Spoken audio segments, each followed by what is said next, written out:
নমস্কার। আগের পর্বে আমরা দেখেছিলাম বেনারসে একদিন থাকা, সেখানে পুজো দেওয়া আর আশেপাশের কিছু দৃশ্য।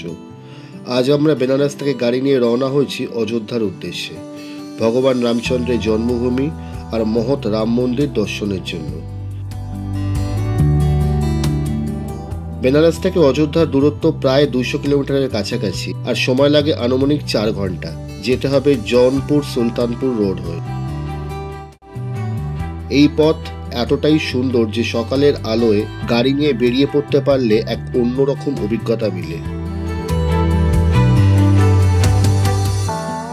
সব থেকে বড় কথা হলো, সকালের দিকে বেরিয়ে পড়তে পারলে একদিনেই আরাম করে অযোধ্যা দর্শন করে আবার বেনারস ফিরে আসা যায়। এই রাস্তা এতটাই সুন্দর, একদম পারফেক্ট ডে ট্রিপ। বারাণসী থেকে যাত্রা শুরু করলে আপনাকে প্রথমে নিতে হবে NH 731। তারপর মোটামুটি 150 কিলোমিটার বা 2 ঘন্টা 45 মিনিট পরে আপনাকে নিতে হবে পাকরাউলি রোড। এখান থেকে রাস্তা কিন্তু পুরোপুরি সিঙ্গেল রোড হয়ে যায়, আর সেখান থেকে আপনাকে উঠে পড়তে হবে NH 330-এ। আপনি বারাণসী থেকে লখনৌ গেলেও কিন্তু এই রাস্তাই দেখাবে, এবং আপনাকে এখান থেকেই লখনৌ আগ্রা এক্সপ্রেসওয়ে নিতে হবে। এই যাত্রায় আমাদের টোল লেগেছিল 445 টাকা।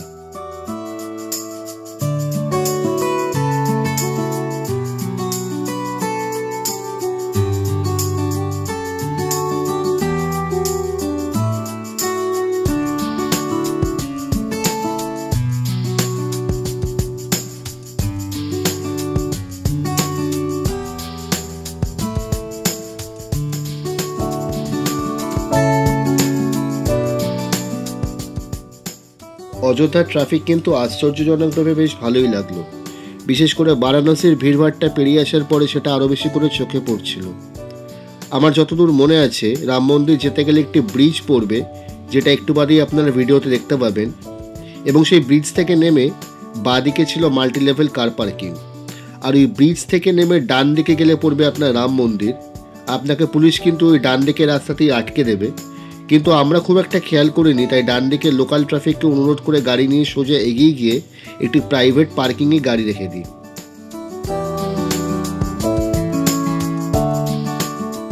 এই ব্রিজটার কথাই একটু আগে বলছিলাম, এবং যেমনটি বললাম, লোকাল এক পার্কিংয়ে গাড়ি রেখে আমরা স্থানীয় এক অটোওয়ালার সাথে কথা বলে 800 টাকায় রাম মন্দির এবং সরযূ নদী দেখার জন্য চুক্তি করি।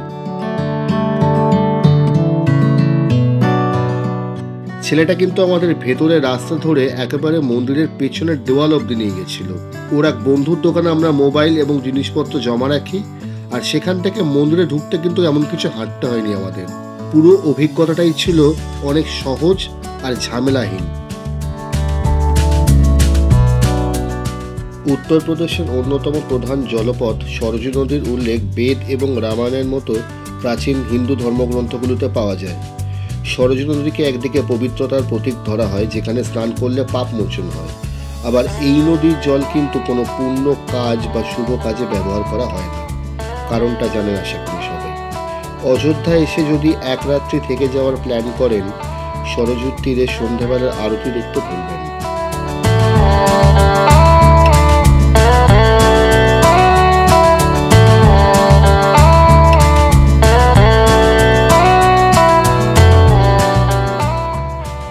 সেদিন রাত 9:30 আমরা ক্লান্ত শরীরে হোটেলে ফিরে এলাম।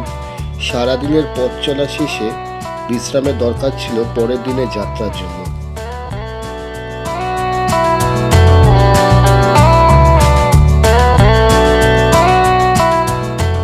পরদিন সূর্যের প্রথম আলো জানলায় ধরা দিলেই মনের ভেতর আবার নতুন উত্তেজনা জাগল।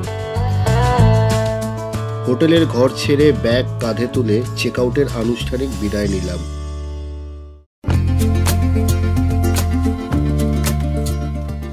যাত্রার নতুন অধ্যায় শুরু হলো। চাকার ঘূর্ণনেই স্বপ্নের দিক নির্দেশ, আর আমাদের চোখ ভরে উঠল নবাবের শহর লখনৌয়ের স্বপ্নসন্ধানী পথে।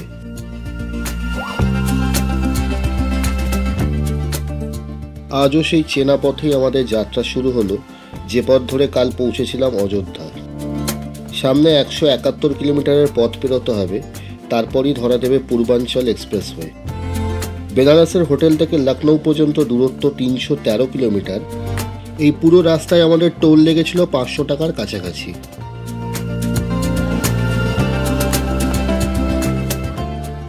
মনে পড়ে গেল 2022 সালের সেই সফর, যখন কলকাতা থেকে নয়ডা গেছিলাম। তখন পূর্বাঞ্চল, লখনৌ, আগ্রা আর যমুনা এই 3টে এক্সপ্রেসওয়ে স্বাদ নিয়েছিলাম। তাই জানতাম পূর্বাঞ্চল এক্সপ্রেসওয়েতে ওঠার আগে গাড়ি রিফুয়েল করে নেওয়া হবে সবচেয়ে বুদ্ধিমানের কাজ। লখনৌতে আমরা ছিলাম হোটেল মাইরিয়াদ বা মিরিয়াদে, যেটা বিধানসভা মার্গের কাছে, আর পার্কিংয়ের খুব সুন্দর ব্যবস্থা। লখনৌ মানে চিকনের সূক্ষ্ম কারুকাজ, যেন সুতোয় বোনা স্বপ্ন আর ধৈর্যের নিদর্শন। প্রতিটি সেলাই যেন বলছে নবাবী শহরের নিঃশব্দ কবিতা। হোটেলে ব্যাগ রেখেই তাই বেরিয়ে পড়লাম উবের অটো নিয়ে, চিকনের নিপুণ শিল্প নিজের করে নেওয়ার খোঁজে। লখনৌ মানে নবাবী স্বাদ, কাবাবের ধোঁয়ায় ভেসে আসে নবাবী স্মৃতি, যার প্রতিটি কামড়ে শহরটা যেন খুলে দেয় তার গোপন দরজা।